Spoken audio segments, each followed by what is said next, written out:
नमस्कार, स्वागत है आप सभी का एफएम न्यूज देख रहे हैं आप और आपके साथ मैं हूं नितिशा बंसल। चलिए शुरू करेंगे दिल्ली एनसीआर से जुड़ी खबरों का ये सिलसिला और सबसे पहले बात होगी श्रद्धा मर्डर केस की, जिसमें एक और बड़ा खुलासा हुआ है। इस मामले में एक बड़ा गवाह सामने आया है, जिसके बाद अब आफताब को लेकर कई और राज खुल सकते हैं। पुलिस सूत्रों के मुताबिक प्लम्बर ने श्रद्धा और आफताब को साथ देखा था, जिसे लेकर उसने पुलिस को कई तरह की जानकारी दी है। ऐसा पहली बार हुआ है कि जब किसी ने आफताब के साथ श्रद्धा को देखने की बात कबूली हो। श्रद्धा और आफताब के छतरपुर के घर में शिफ्ट हो जाने के बाद प्लम्बर का काम देखने वाले व्यक्ति ने दोनों को साथ देखा था। हम आपको श्रद्धा मर्डर केस में 5 बड़े अपडेट्स बता रहे हैं। सूत्रों के मुताबिक डबल मर्डर, ये जो पूरा मर्डर की मिस्ट्री है, इसमें डबल डोर फ्रिज के फ्रीजर में आफताब ने श्रद्धा का सर रखा था। फ्रिज के बीच वाले हिस्से में गार्बेज बैग में पैक करके बाकी के हिस्से फ्रीजर में रखने से सिर का हिस्सा बेहद टाइट और बर्फ के गोले के तरह का हो गया था। पुलिस सूत्रों के मुताबिक आफताब हर बार नए सिम से ऐप पर अकाउंट बनाता और फ्रेंडशिप के जरिए लड़कियों से दोस्ती कर उन्हें कमरे पर बुलाता था।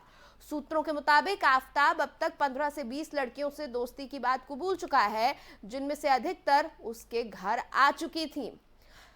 चौथी अपडेट, हालांकि बम्बल टिंडर ऐप को लेकर पुलिस ने ऑथेंटिक जानकारी मांगी है। और 5वीं अपडेट आपको बताएं कि इस मामले में जांच के लिए दिल्ली पुलिस की डिस्ट्रिक्ट पुलिस के अलावा DIU स्पेशल स्टाफ और क्राइम ब्रांच भी लगी हुई है। तो ये 5 बड़े अपडेट्स हम आप तक पहुंचा रहे हैं। दिल्ली में हुए श्रद्धा मर्डर के इस मामले में हर रोज नए अपडेट सामने आ रहे हैं और आज एक बड़ा गवाह सामने आया है। छतरपुर वाला जो फ्लैट था, उसमें प्लम्बिंग का काम देखने वाला इंसान सामने आया है। उसने बताया है कि श्रद्धा और आफताब को उसने साथ देखा है। कई जानकारियां उसने पुलिस को मुहैया कराई हैं, दोनों से जुड़ी हुई। तो डबल डोर फ्रिज का इस्तेमाल किया गया था। देखिए 5 बड़ी अपडेट्स जो इस पूरे मामले में मिल रही है वो आपको बता रहे हैं कि डबल डोर फ्रिज का इस्तेमाल किया गया था और उसके ऊपर के हिस्से में फ्रीजर में श्रद्धा का सर रखा गया था, जबकि बीच वाले हिस्से में गार्बेज बैग में पैक करके बाकी के शरीर के हिस्से रखे गए थे। और 15 से 20 लड़कियों को डेट करने की बात आफताब ने कबूल ली है। वहीं टिंडर और बम्बल ऐप्स के बारे में ऑथेंटिक जानकारी पुलिस ने मांगी है। खबर पर ज्यादा जानकारी के साथ मेरे सहयोगी अजीत मेरे साथ जुड़ चुके हैं, सीधा उनसे हम बातचीत करेंगे। अजीत, देखिए तमाम जानकारियां एक एक कर सामने आ रही हैं, लेकिन सबसे बड़ी बात यह है कि अभी तक इस पूरे मामले में किसी ने भी ये गवाही नहीं दी थी कि उन्होंने छतरपुर के इस फ्लैट में आफताब और श्रद्धा को साथ में देखा है। पहली बार कोई शख्स सामने आया है जो कह रहा है कि दोनों साथ में यहाँ पर मौजूद थे।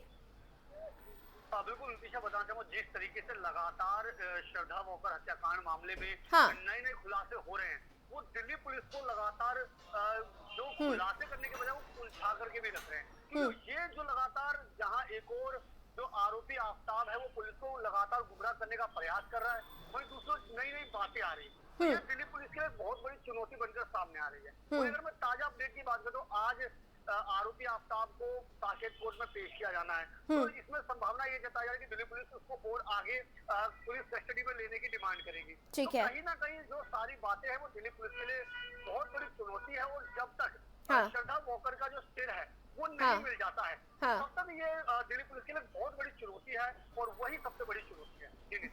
अजीत, नार्को टेस्ट की अब इजाजत मिल चुकी है, कोई जानकारी मिल रही है कब तक नार्को टेस्ट करवाया जाएगा? बिल्कुल नितिशा, बताना चाहूंगा नार्को टेस्ट की मंजूरी दे दी गई है। कल साकेत कोर्ट ने दिल्ली पुलिस को नार्को टेस्ट की मंजूरी दी है और अभी जो संभावना जताई जा रही है कि हो सकता है 18 तारीख को नार्को टेस्ट करवाया जा सकता है, लेकिन अभी दिल्ली पुलिस की तरफ से कोई इस पर आधिकारिक पुष्टि नहीं की गई है, तो इसलिए अभी ये कह पाना शायद जल्दबाजी होगा।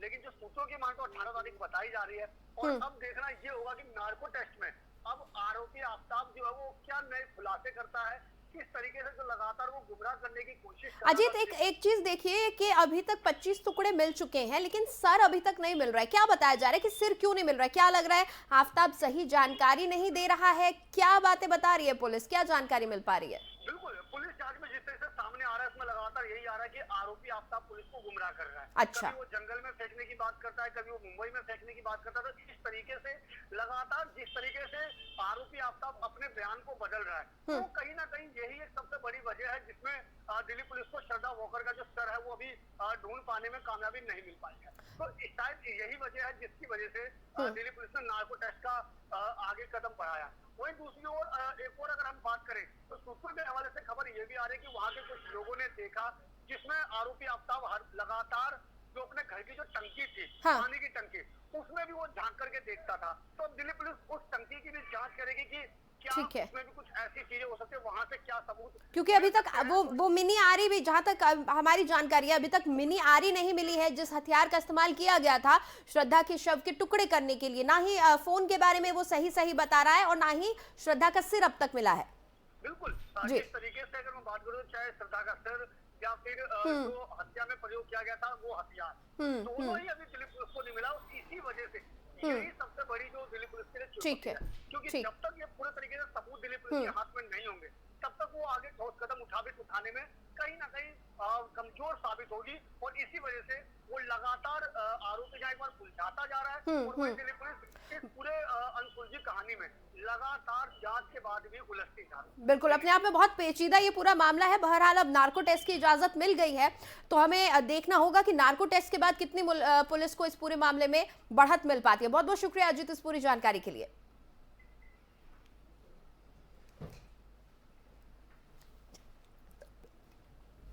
तो इस पूरे मामले में अब तक आफ्ताब पुलिस को घुमाता हुआ नजर आ रहा है, गुमराह करने की कोशिश कर रहा है, क्योंकि जो मिनी आरी जिसका इस्तेमाल उसने किया था श्रद्धा के शव के 35 टुकड़े करने के लिए, वो अब तक नहीं मिली है।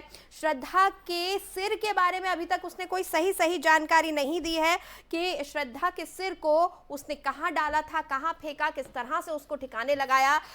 और साथ ही मोबाइल फोन को लेकर भी वो लगातार कहता रहा, कभी उसने कहा कि मुंबई के पास फेंका, कभी उसने कहा दिल्ली में ही फेंका।